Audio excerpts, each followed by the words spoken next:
నేను చేసే వీడియోకి సంబంధించిన సామాన్లన్నీ ఈ మొచ్చులోనే దాస్తూ ఉంటానండి. ఇప్పుడు వింటర్ సీజన్ కాబట్టి ఎక్కినప్పుడల్లా ఆల్మోస్ట్ నేను 1.5 అవర్ అక్కడే ఉండి నేను దిగొస్తానండి సామాన్లు తీసుకుని. ఎందుకంటే ఇక్కడ చాలా కోజీగా అండ్ వార్మ్ గా ఉంటుందన్నమాట. చలి ఉండదు. సో నాకు స్పెండ్ చేయడానికి కూడా చాలా బాగుంటుంది ఈ స్పేస్ అనేది. అండ్ మా మొచ్చు అనేది చూడటానికి చాలా చిన్నది ఉన్న బయటికి అండ్ దీంట్లో చాలా సామాన్లు పడతాయి అనమాట. ఇలాంటి మొచ్చులు అనేవి మా ఇంట్లో 3 ఉన్నాయి అనమాట. సో ఎప్పుడైనా కుదిరినప్పుడు నేను ఒకసారి మా మొచ్చు టూర్ కూడా ట్రై చేస్తాను ఎలా ఉంటుందో. సో మీరే చెప్పండి నేను ఆ వీడియో తీయాలా వద్దా అనేది.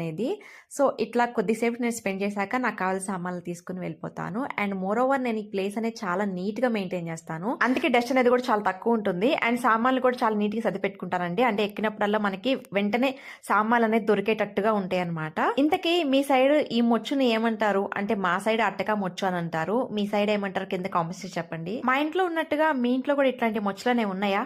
ఎంతమందికి ఉన్నాయో చెప్పండి. ఈ వీడియో మీకు నచ్చితే కనుక ఒక చిన్న లైక్ సబ్స్క్రైబ్ చేయండి. బాయ్.